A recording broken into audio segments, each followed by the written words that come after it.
Uh, I hope, hello and good morning, everyone. Hope you can hear me on this Zoom call. My name's Andrew Michael, and it's my pleasure to welcome you to the latest Headline Money Masterclass that's being brought to you today in association with Canada Life. Thank you for tuning in on time. From my screen, I can see there are lots of you are in attendance for our whistle-stop tour of the tax landscape, where our guide today will be Canada Life's Neil Jones. Also joining us on the call will be from the Canada Life press team, Paul Keeble and Rebecca Smith, so welcome to them as well.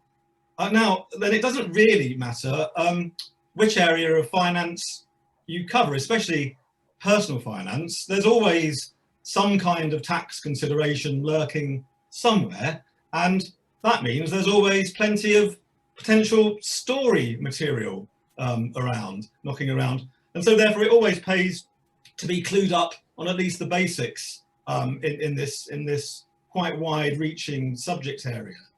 Now, I know Neil will be touching on several of these in a moment, and of course today's session is particularly timely given last week's proposals that came out from the Office of Tax Simplification, effectively the government's tax advisor. Those proposals attracted plenty of headlines, prompted plenty of questions about what the Treasury would actually do with those proposals going forward. And I'm sure Neil will have something to say about that as well in a moment. Before we start, obviously just a few couple of points on the housekeeping front. As the host, I can see there are plenty of you watching this call or attending this call, but as guests, all of your microphones and your cameras are currently turned off.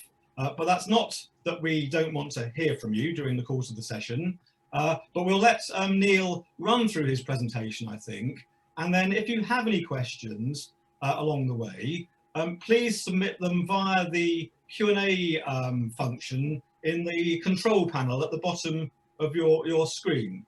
Include your name and where you're from, or where you work rather, and not where you're from, not Stephen from Wandsworth, but we can see then who's doing the asking, and maybe then Neil can tailor his answers accordingly. But feel free to pitch in, and we'll put all those questions to Neil at the end of his session and attempt to answer as many on the call as possible.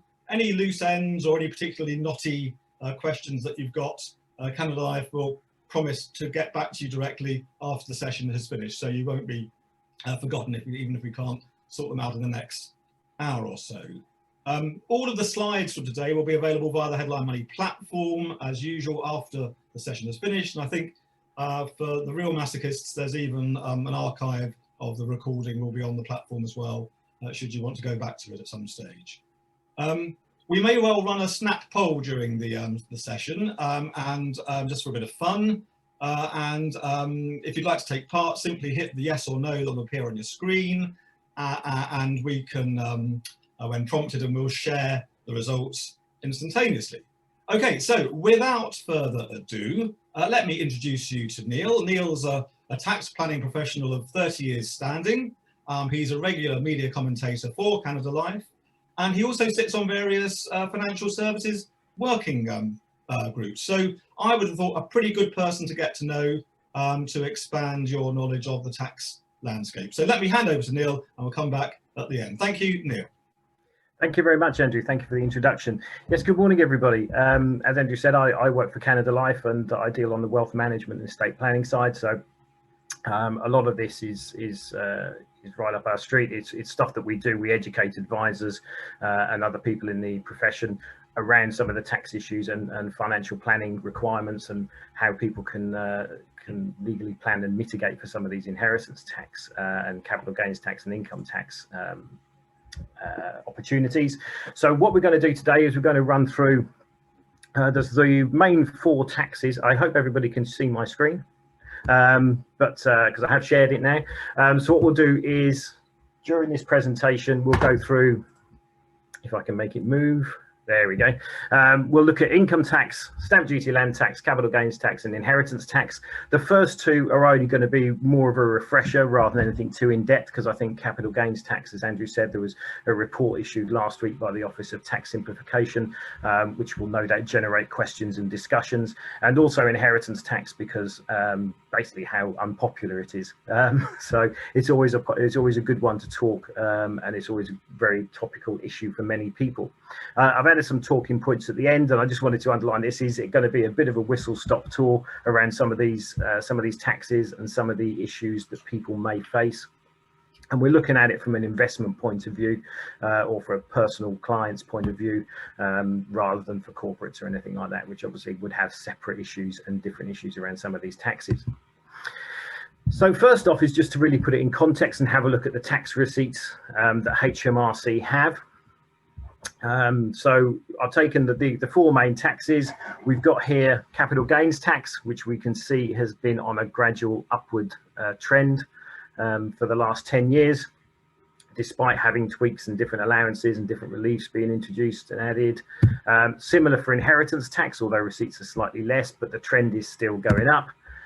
Similar with stamp duty, again, constantly increasing, and the same for income tax. So as you can see, despite what the government do as far as reliefs and exemptions and people can do around planning, generally the income tax revenue, or the tax revenues as a whole that the government receives are on an upward trend, which is probably a sign of a good healthy economy. Obviously we're in the throes of COVID, which is obviously going to affect the figures from this tax year. But it does allow people to plan and people to try and mitigate the taxes wherever possible. So if we have a quick look at income tax and what the rules are around income tax and how they work, I have actually put together a graph here so that you can see the current trend. This is not the tax year figures that was on the previous slide, but this is a rolling 12-month average. And as you can see, we can see the impact of COVID from the first lockdown earlier this year. So you can see that receipts fell from over £16 billion a month down to less than 15.5. So that's a big hit from the government as far as income goes, especially when they're actually spending more money because of the furlough scheme and because of the impact of COVID itself. So a bit of a double whammy for the government to look at spending and tax receipts. I mean, to put it into context, last tax year, the government generated about £684 billion in tax, and income tax is by far and away the biggest contributor to that limit. So how does income tax work? Well, some of you will understand some of this, and as I say, it could be a bit of a refresher, but hopefully you'll take something away from it. So personal allowance, everybody or almost everybody gets a £12,500 personal allowance before they start earning or having taxable income or any other income that is subject to income tax. So anything over that £12,500 or the personal allowance will fall into one of three tax bands. It will fall into the basic rate tax band, which is the next £37,500 over the personal allowance. For the first £5,000 of that, if it's savings income, which I'll come on to the order of taxation in a moment, they actually get a £5,000 band at 0%, which is very good for savers. Obviously, interest rates are very low at the moment, so not many people capitalising on that, but it's there and it can be quite useful because there are other investments, not just interest, that fall into savings income. Once that's exhausted, if it's available, any income is taxed at 20% or 7.5% for dividends, and there are a couple of allowances and stuff which are available, which use up the tax band, which again, I'll come on to in the next slide. You then move into higher rate income tax, and that doesn't actually have a band as such. It's basically any income up to £150,000. Because the personal allowance can move, it's very difficult to actually say how much higher rate income tax everybody is entitled to, but anything that falls into that is either 40% or 32.5%. It's dividends, and again, there can be allowances that eat into that. And literally anybody who earns £150,000 or more, irrespective of personal allowance, will pay additional rate tax at 45% or 38.1 for dividends. Now, the reason it's 150,000 or over, irrespective of the personal allowance, is that the personal allowance tapers, it gradually disappears. Now, the way to tell what your personal allowance is, if you're PAYE, is just simply to have a look at your tax code. If you're entitled to the full amount, your tax code will be 1250L. and that tells HMRC that you're allowed to earn £12,500, just add a zero to it. Some people will have slightly less if you have P11D benefits or benefits in kind, or you've underpaid or overpaid tax in previous years. HMRC, rather than demanding a tax payment, can actually just adjust people's tax code for the following year. Some people have it with child benefit tax and that sort of thing, which is quite common nowadays. But saying that, once earnings are over £150,000, it tapers. So the personal allowance tapers by £1 for every £2 over £100,000 people earn. So once somebody earns £125,000, they don't get a personal allowance, it's gone. So all of their income starts at the basic rate band. So it does increase their tax quite a lot. And I have done a couple of examples just to show. So if somebody's got a salary of £100,000, they get their full personal allowance before having basic and higher rate tax. And compared to somebody who's got £125,000 with no personal allowance, where all of their income falls into basic and higher rate tax, you can see from there that the tax figure goes up quite a lot from what they pay. So they earn an extra £25,000, but they end up paying a £15,000 extra in tax, which gives them an effective tax rate of 60%. And that basically works because they're losing the 0% at the start, and that first £12,500 worth of income is being taxed at 20%, and obviously the income that they're earning over 100,000 is getting taxed at 40. So you get this 60% swing. So from a planning and a point of view, when there's any investment income, or if there's certain income that they have which they can vary or change or restructure in such a way that it's not taxed as income, it can give them back their personal allowance and can actually generate a better net income. And it's quite a powerful thing, especially when you look at some investments such as ISAs and investment bonds, where the withdrawals come out and they're not subject to tax. So very, very useful from that perspective.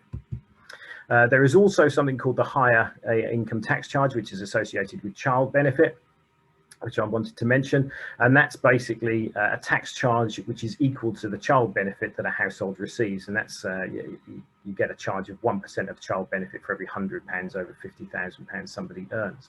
So once they earn £60,000, they have a tax charge equal to the child benefit the household receives. And I've put household or individual there because when this was introduced, there was quite an uproar, and it seems to have sort of faded away, but the rule is still here, nothing ever changed, in that it applies to an individual. So for example, if I have earnings of over £60,000 and my wife doesn't have any earnings, we have 2 children, so we lose, or I have a tax charge equal to the child benefit we have, so we lose the benefit of any child benefit.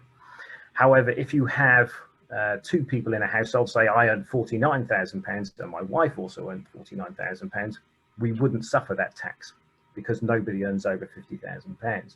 So the household income is up £38,000, and you get child benefit. That, when it first came in, there was a bit of an uproar and everybody thought it was unfair, which I still think it is. But it's still here. It seems to have been overtaken, so the noise has gradually disappeared around that. But it's still there. So it does penalise people who have a single high earner in a household. And as I say, there's been a lot of confusion around it because it wasn't very well publicised when it came out, and I know HMRC had to do an awful lot of adjustments, and there was even penalties that were introduced for people who paid it late. So when we look at income tax, it's important to understand the order in which income falls into the calculation. So the first income that goes into the calculation and is offset against the personal allowance first is the non-savings, non-dividend income, and that is basically what we call earnings. So salary, wages, self-employed income, rental income, pension income, and so on. There are a couple of small allowances which people are entitled to. There is the trading allowance, which is for people who have very small self-employed income, and that was nicknamed the eBay allowance at one point because that was what it was aimed at. It's almost like a de minimis limit, so HMRC don't have to worry about people who have small amounts of self-employed income. And there's also a property allowance of £1,000, which was the Airbnb allowance, so people who make small amounts of money from property. Now, these still use up your basic rate or your higher rate band, depending on where they fall, but it does allow people to earn up to £1,000 each before they start paying tax. After that comes savings income, and this is just interest payments. So it's interest payments mainly from banks, but you could have some fixed interest investment funds, corporate bonds, for example, and certain life policies such as offshore bonds. They're all classed as savings income. And you get, as well as the starting rate, if it's applicable, if it's available, they will also get a personal savings allowance of either £500 or £1,000. £1,000 applies to anybody whose income is below the higher rate threshold. If it's above the higher rate threshold, it's £500, and once you get into additional tax, it reduces to zero altogether. So it's another little way of having some 0% income around savings income, but again, it uses up part of the tax band, so it reduces the 37,500 for basic rate tax if it falls within that band or in the higher rate. Once savings income has been done, we then look at dividend income. First £2,000 is taxed at 0%, and then anything over that is taxed at 7.5%, 38.1 as we saw on the previous slide. And dividend income, yeah, it's just money from certain investment funds and from company shares. And then finally, on top of that is any other income, and this can be some gains from certain life policies, but also things like redundancy payments. And that's so income goes in that order. You can play around, you are allowed to play around with some of the allowances to make them or to apply them in the most efficient way, but generally the income falls in that order, and then that's the order in which the tax is calculated. And once you know your total income, you can then look at things like capital gains tax, which we'll come on to. So that's income tax. If we have a quick look at stamp duty and how that works on people's homes, stamp duty is the only one out of these three which we know that there are some changes coming next year.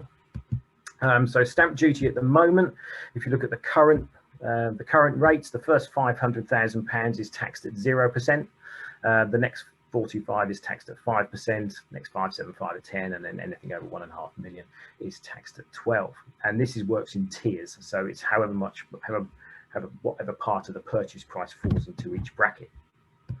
So if we look at the purchase price example of £1 million, we can see that obviously the first half of the purchase price is all taxed at 0, and everything falls into the rates above. So they're paying a tax charge of £28,750 on the £1 million purchase price. Now we know things are changing, and from the 1st of April 2021, these rates are changing, or the bands are changing, sorry, and there's a new 2% rate. So the 0% is falling down to 125,000. There's another 125,000 at 2%, and then everything up to the 575 bracket is going to be taxed at 5%. So it's increasing the 5% band and reducing down to 0%. This is going to have a dramatic impact if we look at it and say, right, the purchase price for £1 million, again, they've got the 0%, but they've got the small 2% band and the 5%, with some falling again in the 10% band. But the tax charge is significantly more. So they're paying over £43,500 in stamp duty, which is an increase of over 50%. And that's, it doesn't make your house look very nice, or any nicer, sorry. But it doesn't make your house look any nicer, or it doesn't mow your lawn or wallpaper the walls for you. This is just the tax you pay to actually buy the house. So we know it's increasing, we know it's going up. There has been no movement on it changing, and we can see from the trend in the graph at the start that the trend has been an upward move. So I don't expect anything to move on this next year. Now, those rates are purely for people who are buying their main residence or their own home. If anybody's buying a second property, so say a buy-to-let or a holiday home, then they have a 3% surcharge on top of those rates, which they need to pay. And that also applies if somebody is selling their main house and buying a new one without actually selling that, managing to sell it. So if there's any delays in selling the property and you need to get bridging finance in place, for example, you will still pay the 3% surcharge because you will own two properties, and then you have to claim it back when you sell the original home. And if you do that outside of 36 months, then you have to explain to HMRC why it's taken so long. If you're buying new leasehold property, they have a slightly different way of working. So if the total rent that's paid over the period of the lease is above the stamp duty threshold, then there's a slightly different calculation that people have to pay. But there is a de minimis limit, so anything below £40,000, you don't have to worry about doing a return for stamp duty. And there can be some different rules around corporates and multiple purchases and that sort of thing, which people need to be aware of, especially if they're looking at it from an investment point of view. But that's stamp duty. It's how it works. As I say, it's just a tax you pay when you buy a house. You don't get anything for it, but it is going up. It is something that's going to hit people, and that's going to be difficult for those people who sort of try and complete before the 1st of April next year, and unfortunately can't do. I know COVID, certainly the first lockdown, delayed a lot of house purchases, so hopefully nobody will get delayed by COVID between now and then. So moving on, these are the two that I wanted to concentrate more on: capital gains tax and inheritance tax. So when does capital gains tax arise? Well, it occurs when somebody disposes of a chargeable asset. And I say dispose of because it's not just when they sell it. Yes, they can sell an asset. You know, I can own an investment portfolio, I can own a buy-to-let property, and I can sell it, and that can give rise to a capital gain. But it also applies if I gift that money away, or if I gift the asset. So if I have a house and I give it to my son, I've disposed of that asset. So therefore there's capital gains on myself. You're allowed to carry forward losses. So if you've had losses, say last year, and you've lost some money, as you register it with HMRC, they know the loss exists, and then you can claim it against gains that you have in future years. But if you sell an asset at below market value to try and avoid capital gains tax, HMRC will still charge you the capital gains tax based on the market value. So it's not something you can avoid. You know, there has been instances where people, especially buy-to-let properties, have tried to sell them below market rate to try and keep the capital gains tax down, and that doesn't work. HMRC will still tax you as you should have been taxed, even though you haven't got the money from the sale that you should have had. Bed and breakfasting is something that's mainly around the investment markets, and that is where somebody has a portfolio. Maybe they own assets in a particular fund, and they want to sell that fund on the 5th of April and buy it back on the 6th of April, just to realise their capital gains tax before the end of the tax year. That doesn't work because HMRC say that if you sell an asset, you can't buy the same asset back for a 30-day period, and they call that bed and breakfasting. So you can't buy the same asset, but you can buy a similar asset. So from an investment point of view, if somebody's got a portfolio and they're selling a fund and they want to buy it back, what they can do is they can buy a fund which is similar in makeup to it. So they might have, for example, a Jupiter UK equity fund, which has a certain makeup of assets. They sell that, but they could go and buy HSBC UK equity fund, which may be similar. So there's ways around that and ways of mitigating it, but you just can't buy the same asset itself. Otherwise, HMRC will deem that you haven't sold it, you just continue to hold it. So that's what you pay capital gains tax on. What is exempt? Well, you have a chattel's exemption for the first £6,000. So if you have an asset that's worth less than £6,000, you don't pay capital gains tax on it. Your main residence is exempt, so the house that you live in, you don't pay capital gains tax on that. There has been a consultation this year on that exemption or that relief because there's an awful lot of money passing in properties or being realised in properties which HMRC are missing out on. So they did do a consultation on that earlier in the year, so we'll have to wait and see what the results of that are. Assets from ISAs, so any capital gains, even income tax actually is exempt under ISAs. Gifts to spouses and civil partners, so I can give money to my wife or an asset to my wife. If I do that, she then adopts it, it takes over the capital gain that I've accumulated in that asset, and it becomes hers. Charitable donations are exempt, as are gilts. So these are IOUs to the government. The government raises money in some respects, and to buy those, you don't pay capital gains tax when you sell them. And then once you've got all that out of the way, if there is a capital gains tax, you get £12,300 is your annual exemption for this tax year. It does increase each tax year, or should do. So hopefully will go up in April. So you get to offset losses that you made in previous years, and also capital gains tax on death. Generally, you don't get capital gains tax when you have inheritance tax. So the idea is if somebody dies, when somebody inherits their estate, they inherit it using the value used at the date of death. So if I had an investment portfolio and died, all the accumulated gains that I have in that portfolio die with me, and inheritance tax applies instead. So it just removes the gains that you've accumulated, and that gives some opportunities for deathbed planning. So how much is a gain? Well, to establish a gain, you look at what you bought it for, what you sold it for. You're allowed to deduct losses in the exemption, and then you hypothetically add the capital gains tax, add the capital gain to your income. And then you then say, right, if it's below the higher rate threshold, you pay the lower rate of capital gains tax. If it's above the higher rate income tax threshold, you pay the higher rate. Now, non and basic rate taxpayers will pay 10% capital gains tax, and higher and additional rate taxpayers will pay 20%. But if you're talking about residential property, so buy-to-lets or second homes, there's an 8% surcharge. They will pay 18% or 28% rather than 10 and 20. The higher rates do also apply to something called carried interest, which is to do with hedge fund returns. So we won't get into that, but it's not just on residential property is the point I need to make. So if we have a look at how this works, so we've got an example where Tom buys a property or an asset for £170,000 and sells it for £200,000. It's not a residential property, so we won't worry about the higher rates, and his income is £40,000, so it's £10,000 below the higher rate threshold. The gain is very simple. It's what he spent to buy the asset, which was 170,000, and he deducted what he realized from the asset, which is 200, so it gives us a gain of 30,000.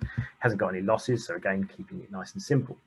So the tax on the gain, well, his gain is £30,000. He's got his annual exemption of 12,300, so that gives us a net gain of 17,700. The first £10,000 is taxable at 10%, and the remainder is taxed at 20%, so that gives him a liability of just over £2,500. But some of the advantages in being able to move money, what can he do? Well, if he gave the asset to his wife, Barbara, to sell, Barbara only earns £15,000. So move ownership to her. They can do that. She adopts the gain. So she still has a £30,000 gain on the asset with no losses. But the whole gain then falls below the higher rate income tax threshold because she only earns £15,000. So all of a sudden, we've then reduced the tax rate, and the actual tax on the chargeable gain is actually only £1,700. So we've moved it and we've reduced the tax, and that's perfectly acceptable because you're just moving between husband and wife, which is something you're allowed to do. But we could take it a stage further by sharing the asset. So Tom, instead of giving the asset to Barbara, gives half the asset to Barbara and keeps half himself. That allows them to have 2 annual exemptions on 2 chargeable gains. So Tom's chargeable gain, it's only going to be half of the £30,000. He gets his exemption of 12,300, so the net gain is £2,700, which is taxable at 10% because it falls below the higher rate threshold when it's added to his income. Barbara, exactly the same. So she gets a net gain of £2,700. Again, that's taxable at 10% because it's below the higher rate threshold. And the total tax they pay is significantly less than had Tom hung on to the investment. So there are things that you can do to try and reduce capital gains tax. And this is something that the Office of Tax Simplification have picked up on. The report came out last Wednesday, and it's the first report. There's another one that's going to be due out maybe next year. And they highlighted the fact that capital gains tax is only paid by the wealthy. The average liability is £32,000, which is quite high, especially when compared to other taxes such as income tax. And it's only paid by, I say only, about just over 250,000 taxpayers. But one of the sentences they had in there, and I'll read it, it says capital gains tax is counterintuitive, creates odd incentives and creates opportunities for tax avoidance. And that's what we've just seen. You can see that people can move stuff around, and it's perfectly acceptable to move money between husband and wife. And then they've reduced the tax liability that they've had on that asset. And it is quite interesting. The HMRC used to use tax evasion as being illegal and tax avoidance as being legal. That's not the case anymore. Certainly some of the correspondence I've seen from HMRC talks about illegal avoidance and legal avoidance. So I think there's a bit of a shift in mindset. Now, the other things for capital gains tax, well, wasting assets aren't chargeable assets. And what I mean by a wasting asset is, for example, my car that's sitting out in the driveway, that's a depreciating asset. It depreciates. It's not an investment asset, so therefore it doesn't attract capital gains tax. Some cars do.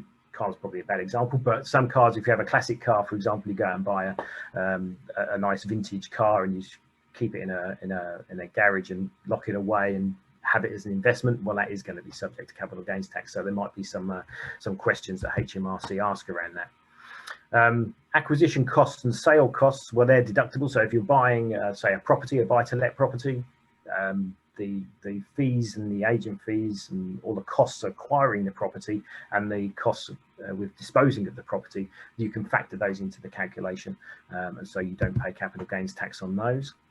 There is something called holdover relief. So if I give assets, say to Andrew, and say here's this asset, but it's quite heavily pregnant with capital gains, he could actually take over the capital gains tax from me if we both agree. And it applies on certain transfers, not to all, but it is available to some people if they want to use it.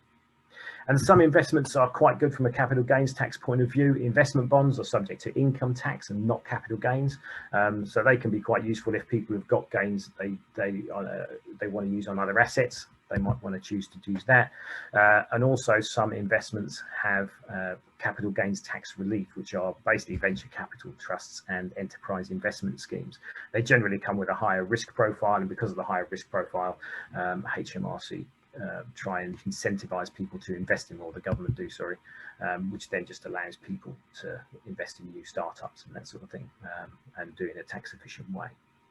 So that's our capital gains tax. Let's see what I'm doing for time. But inheritance tax is always an interesting one because people just don't like it. Understandable in some respects.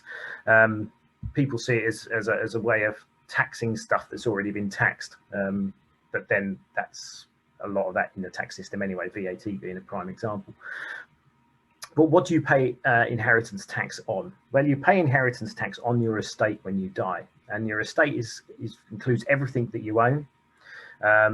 It includes everything that you're beneficially entitled to. So you might not be the legal owner of something, but you enjoy the benefit of it. And that, if you've owned that before and given it away, that's what's called a gift with reservation. So, for example, if I live in my house and give it to my son, but carry on living in it, I'm still enjoying the benefit of it. So HMRC will deem that to be part of my estate. I'm enjoying the benefit of it, so therefore the value of it sits in my estate for inheritance tax purposes. And they can also include gifts. So if somebody makes some gifts, depending on the type of gift that is made and when they die, that is also included in their estate. So you can have potentially exempt transfers, which are gifts to individuals. If I chose to give £100,000 to my son, if I had £100,000, he would be very happy, but that would be a potentially exempt transfer. So that would be exempt from inheritance tax, provided I survived 7 years. If I didn't survive for 7 years, it would come into the calculation. There's also things called bear trust. If I wanted to give the money to my son, he's under the age of 18, so I couldn't legally do that because I couldn't give it to somebody under the age of 18, so I'd have to use what's called a bear or an absolute trust. And then there's also things called chargeable lifetime transfers, which are gifts to some types of trusts, such as discretionary trusts, which again sit in the calculation for 7 years. But you have to be careful. There's slightly different tax rules around those, especially where people give away too much money into them. So when inheritance tax doesn't apply, again, transfers between spouses and civil partners. So if I die and leave everything to my wife, inheritance tax doesn't apply. There's some small gifting allowances, so £3,000 a year. You can have up to £5,000 a year for marriage gifts to certain members of the family, and there's a small gifts exemption. Now, these exemptions came in 1986 and haven't been changed, so the use of them and the effect of them has gradually dwindled over time, because they just remain level, which obviously they were larger amounts of money, relatively speaking, back in 1986.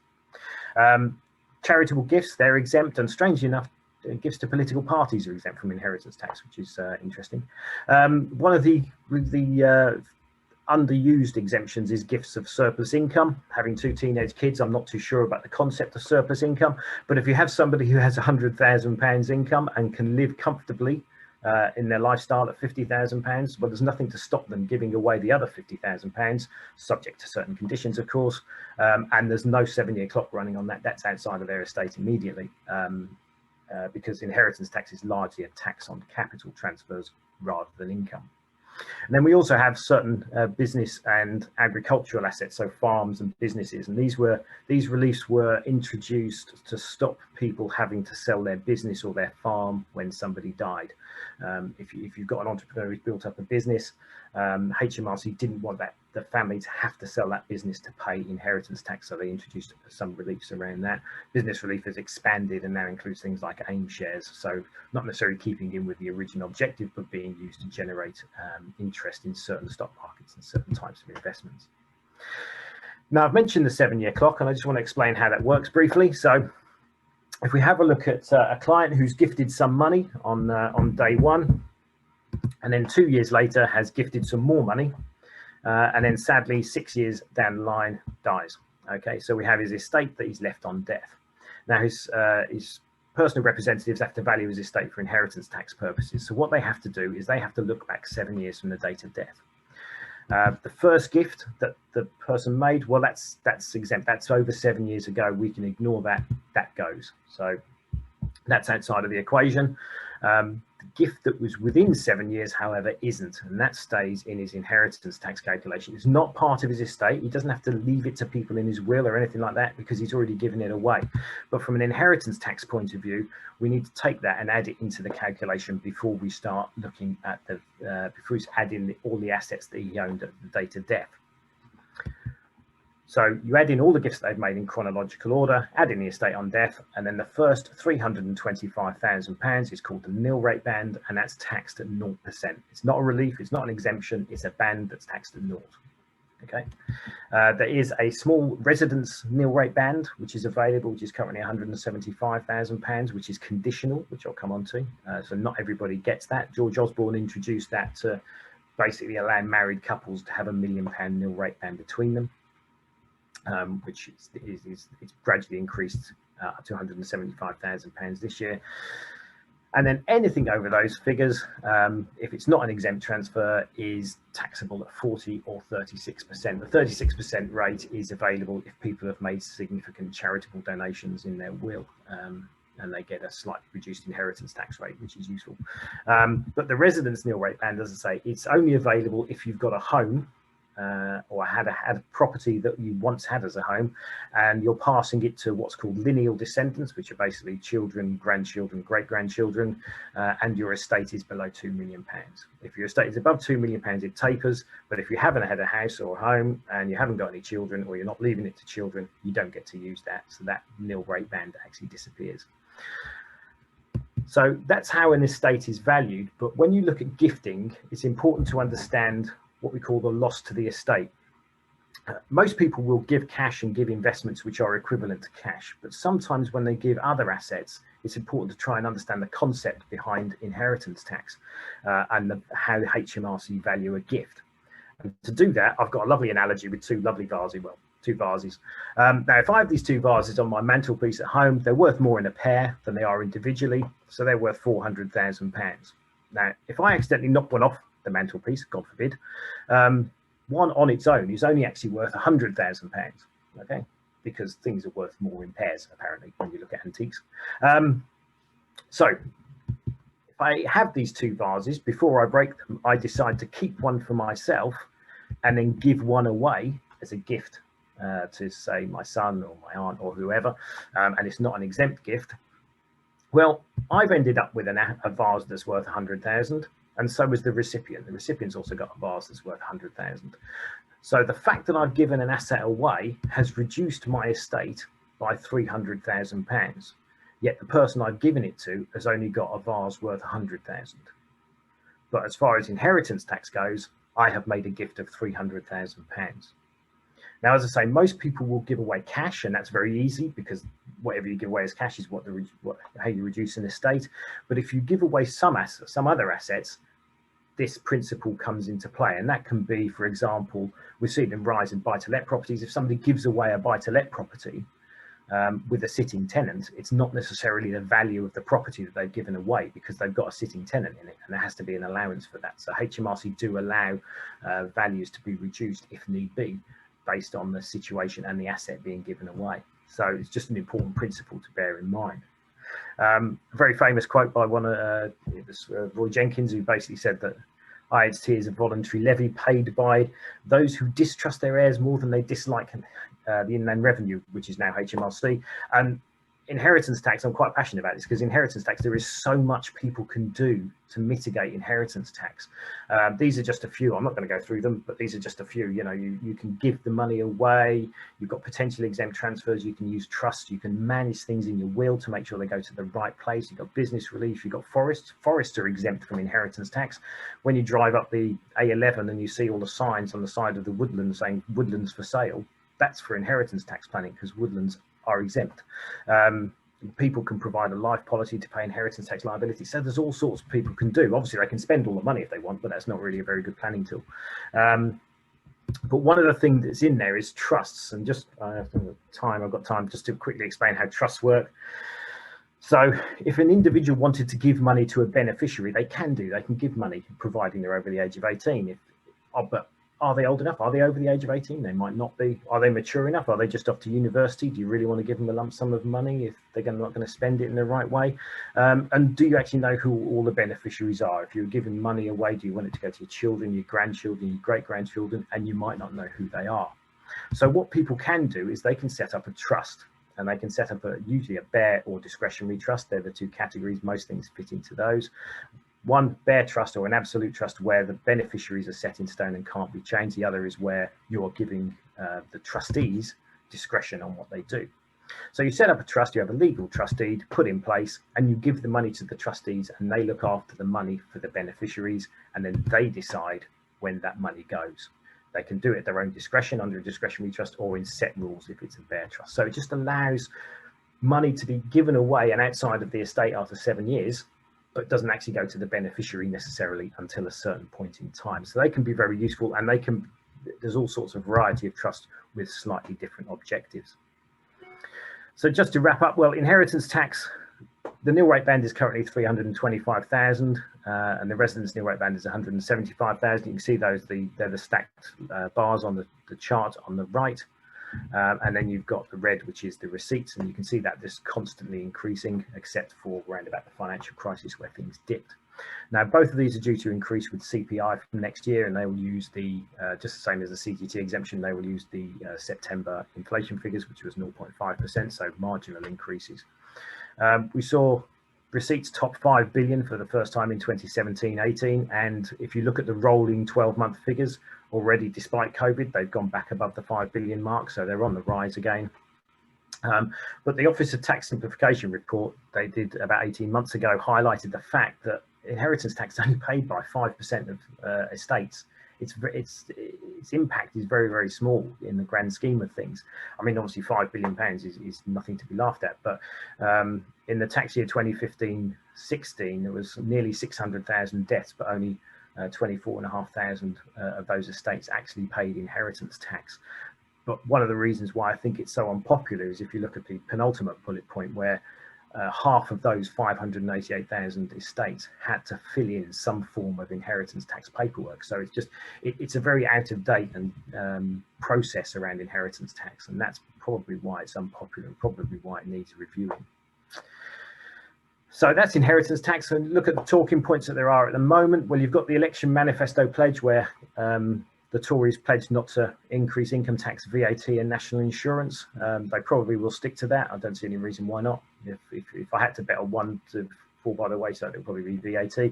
But they've already pledged that they're going to keep the triple lock, which was also a manifesto pledge. But there was an interesting line where it says they want to redesign a tax system so that boosts gross wages in the economy and limits the arbitrary tax advantages for the wealthiest in society. So it'll be interesting to see how they manage to fulfill that. You've got the Office of Tax Simplification reports to say there was a couple on inheritance tax about 18 months ago, and there was the one on capital gains tax.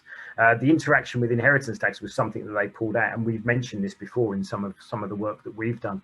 As we've seen, capital gains tax, you can give when you die, people inherit it, and the capital gain is gone. So if I had an asset which had a lot of capital gain in it, and I left it to my wife, well, there's no capital gains tax because that dies with me, and there's no inheritance tax. So it's almost like a double tax relief if you're leaving assets to your spouse, or leaving them under an exempt transfer, or even leaving them within the nil rate band, because inheritance tax excuses the capital gains tax, but there's neither apply. So it's a great benefit, but that's something that the Office of Tax Simplification have picked up on. And finally, there's Brexit. So Brexit is going to be for next year. Obviously, from a UK investor point of view, I think that's only for people who go cross-border, so people who invest overseas. But obviously, it is going to be a talking point for people over the next few months and maybe longer. So that's my whistle-stop tour. I think I've run over slightly. I do apologise. But if anybody's... Oh, we've got some poll questions, I believe. But before we do that, I'll just put contact details. They'll be on the slides and the copy that gets sent out. So there's myself and there's Paul and Rebecca who work on the PR side. So please feel free to contact any of us if you need anything. Yes, I believe we've got poll questions. Have we now? Yeah. So if you just give us a yes or a no. So should the personal taxes rise to help pay with the fiscal deficit caused by COVID? I mean, this year's seen unprecedented spending by the government, and somehow this has got to be recovered. Whether or not it's recovered immediately, but I would imagine there has to be some form of tax rise, just to make sure that we've got confidence and from international markets in the UK economy. So if you want to answer a yes or a no to that, I'll give you a moment.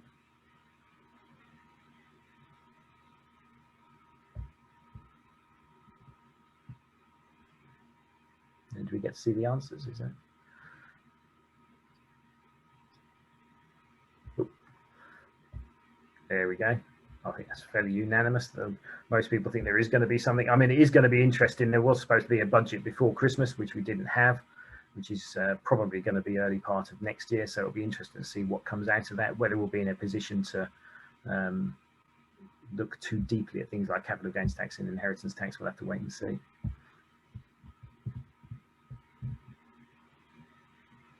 And the next one.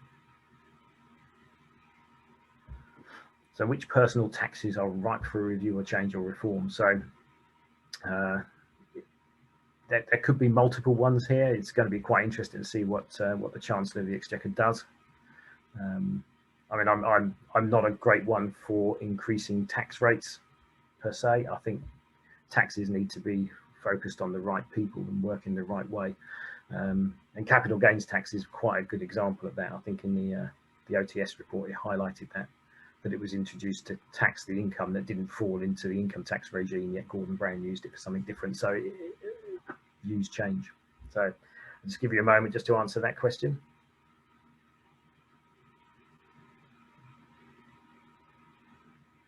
There we go. So capital gains tax and inheritance tax are the two, which is probably fair enough. As I say, the income tax, they made a pledge not to change. So hopefully they won't. Stamp duty, land tax, we know is changing anyway.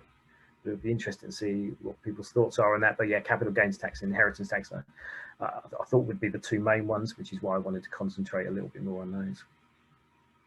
But thank you for your time doing that. So has anybody got any questions?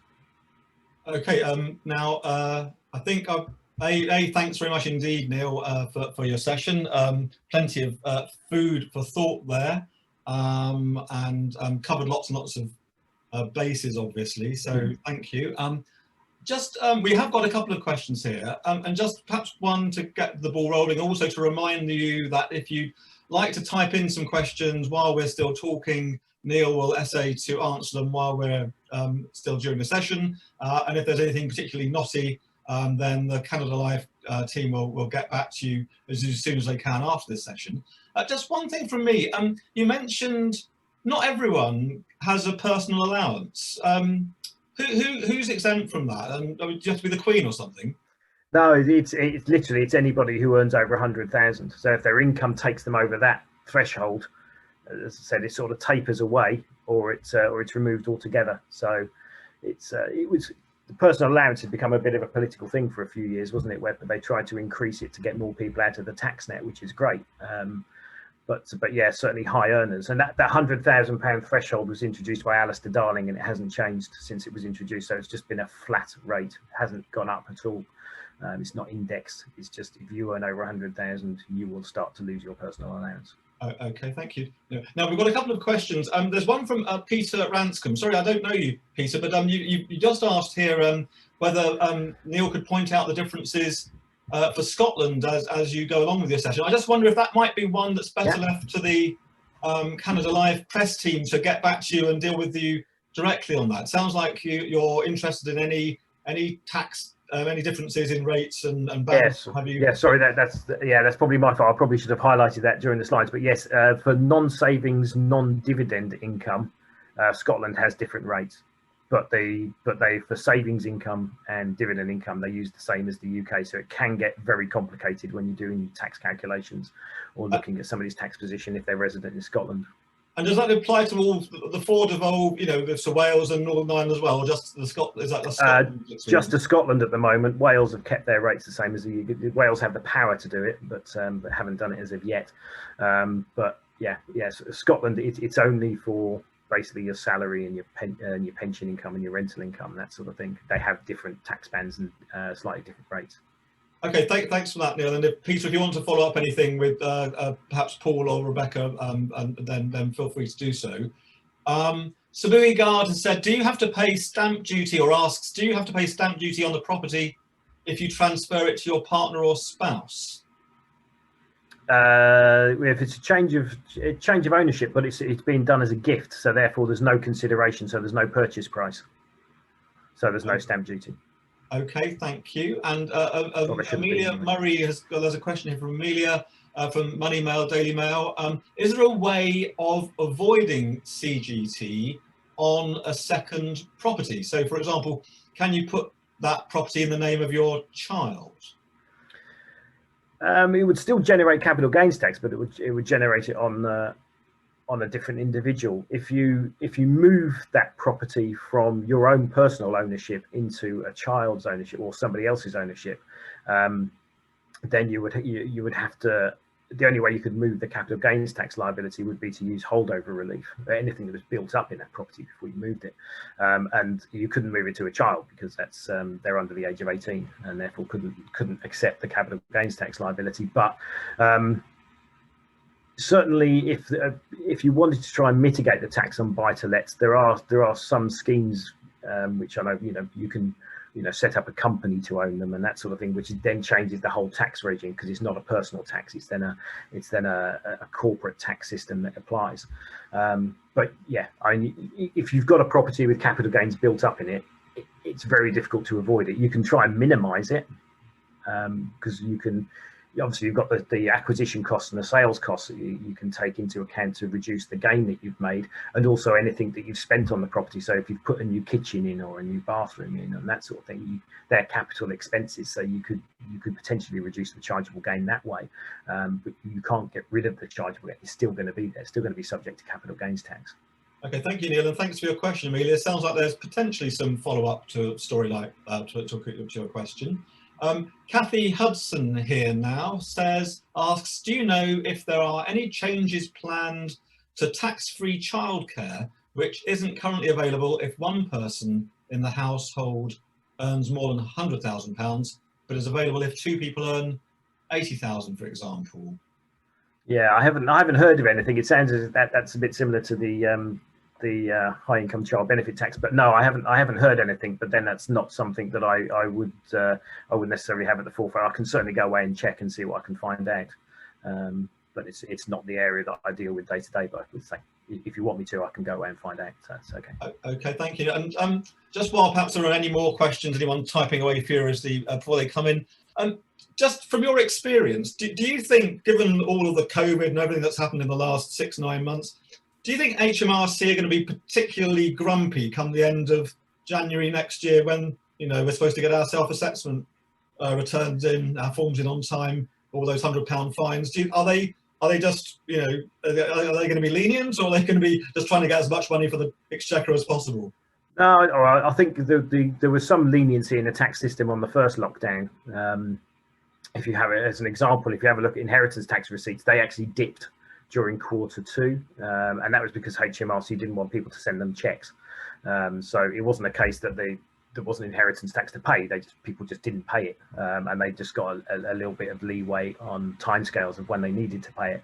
I think most people are working towards sort of digital tax. Most people do self-assessments online. So arguably, if more people are working from home and not going out as much, they've probably got more time to do it. So I can't really see any movement in tax deadlines. And just actually one thing on that, you mentioned doing things online. Just one plea actually from yours truly as a freelance journalist, effectively. All of those features you see about filing online. Of course, there is that kind of bit of paperwork you have to do to get your government gateway accreditation, don't you? Which I still think has to be done through the post before you can set up online. You can't just go online at 5 to midnight on the 31st of January and complete your self-assessment online like that.